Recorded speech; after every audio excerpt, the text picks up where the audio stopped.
All right, so for today's lesson, we are going to continue on with solving equations word problems. So solving real world problems by using linear equations.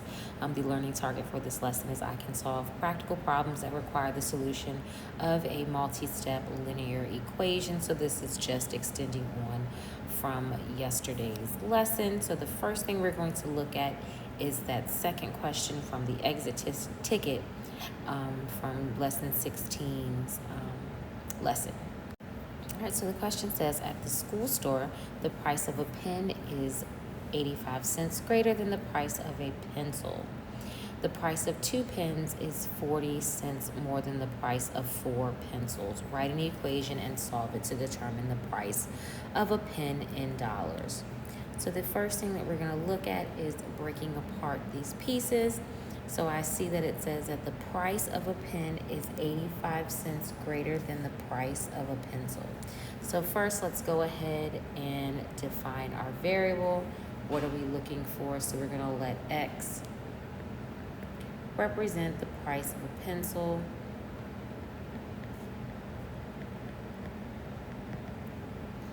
And then we're going to have X plus 85, and that's going to represent the price of a pen. All right, so here the only reason why we're defining that second piece is because it says that the price of a pen is 85 cents greater than the price of a pencil. The price of 2 pens is 40 cents more than the price of 4 pencils. All right, so let's look at this. So we have 2 pens, and we have the expression of X plus 85, and that's going to be equal to 4X plus 40 cents. All right, so let's break this down just a little bit. So looking here, it says the price of a pen is 85 cents greater than the price of the pencil. So we have the pencil as X plus that 85 represents that it's 85 cents more. And then it says the price of 2 pens is 40 cents more than the price of 4 pencils. So here, that's where the 2 comes from, because we have 2 pens is, so we know that's going to be equal to, so that's why the 2 is on the same side as the X and the 85. All right, so solving this equation, we're going to distribute. So I get 2X plus 170 is equal to 4X plus 40 cents. All right, we're going to go ahead and subtract 2X from both sides. So that's going to give us 70 is equal to 2X plus 40 cents. Then we're going to subtract 40 cents from both sides. So we get 130 is equal to 2X. Divide both sides by 2, and we get that X is equal to 65.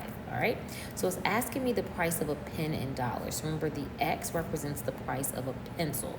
So we know that a pencil costs 65 cents. So we're going to say pencil, and that is 65 cents. So the price of a pen, we have to take the price of the pencil, add 85 cents to it, and we get $1.50.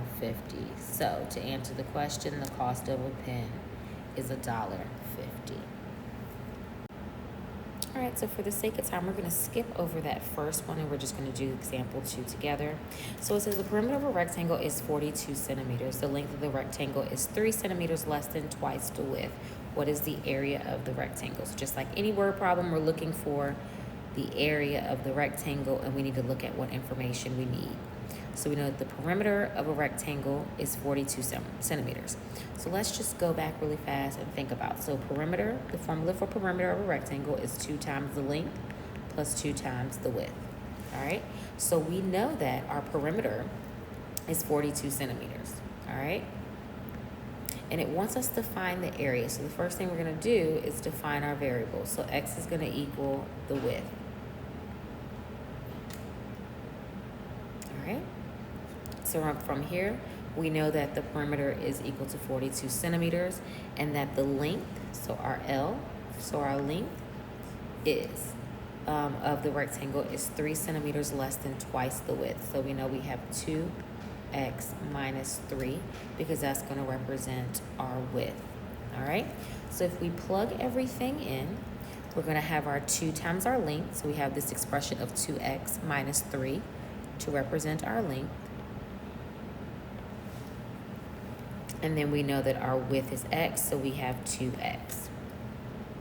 All right, so now we're going to go ahead and simplify. So I have 42 is equal to 4x minus 6 plus 2x. We're going to combine like terms.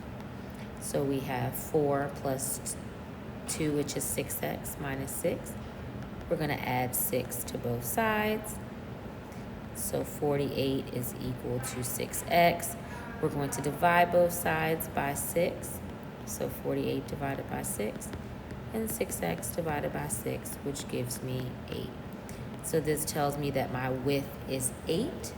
All right, so in order to find my length here, so we know that the width is 8. We know the area of a rectangle, area equals base times height. So to find the area, to determine what the length is, we're going to plug in the value for the width.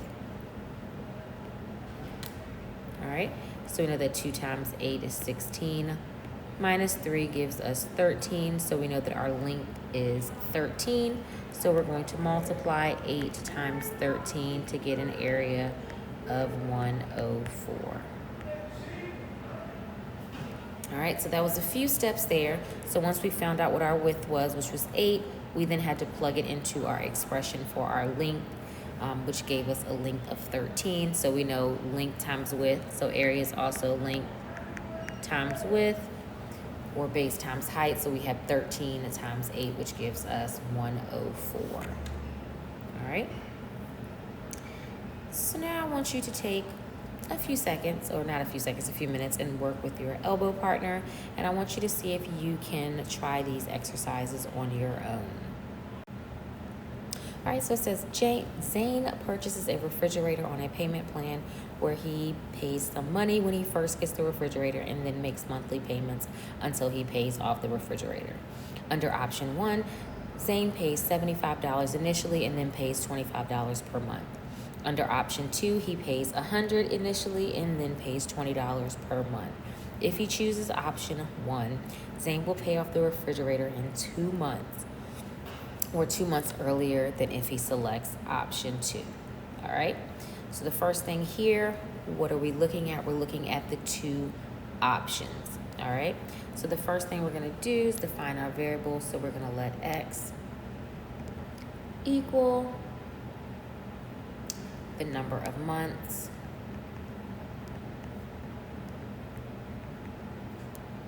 and that's under option 2. And then here we see where it says Zane will pay off the refrigerator 2 months earlier than if he selects option 2.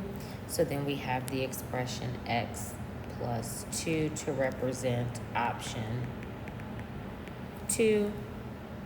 So I need to make this change here. So this is actually option 1. All right.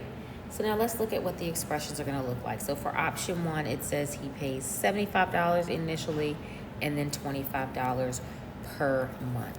So here, since we're looking at option 1 and x is representing option 1, we have 75 plus 25x. All right, now let's look at option 2. It says that he pays $100 initially and then pays $20 per month. So looking here, remember, if we will pay off the refrigerator 2 months earlier than if selected option 2. So here we have $100. That's what he puts down initially. And then we have the 20, and instead of putting x, we have the expression x plus 2. All right, now let's go ahead and simplify. Nothing I can do on the left side for right now. We're going to go ahead and distribute. So we have 100 plus 20x plus 40. So I have 75 is equal to, plus 25x is equal to 140 plus 20x. All right, so moving my variable to one side, I'm going to subtract 20x from both sides. And I get 75 plus 5x is equal to 140. Subtract 75 on both sides.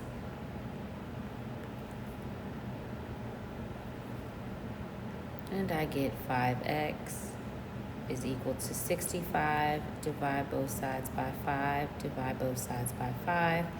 And we get that x is equal to 13. All right. So what does that 13 mean in context of the problem? So we said that x represents the number of months. And what we mean by number of months is the number of months for payoff for the refrigerator. So x is telling us with option 1, it takes Zane 13 months to pay off the refrigerator.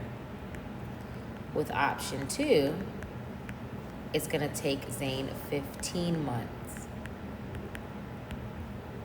to pay off the refrigerator.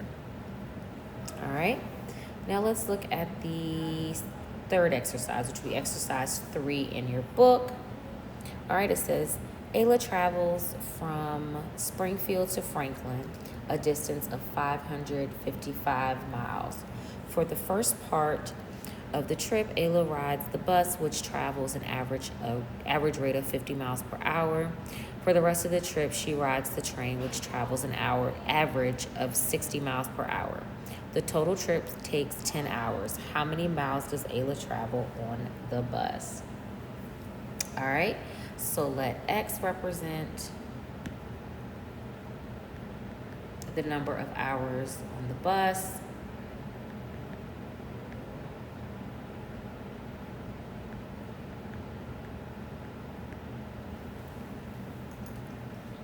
Right? And then we have to look at that it says the total trip takes 10 hours. So then we have 10 minus x. And that's going to represent the number of hours on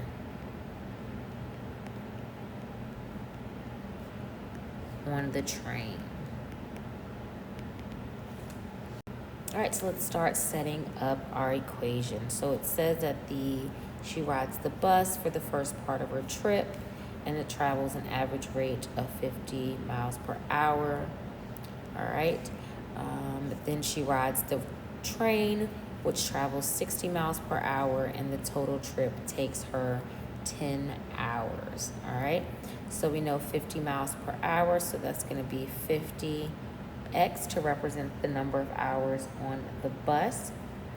But then we also have the 60 miles that she traveled by train, but we have to do the 10 minus x because the total trip takes 10 hours and we have a total of 555 miles. So the first thing we're going to do is distribute. So I have 50x plus 600 minus 60x equals 555. Combining your 50x and your negative 60, you're going to have 10x plus 600. That's going to equal 555.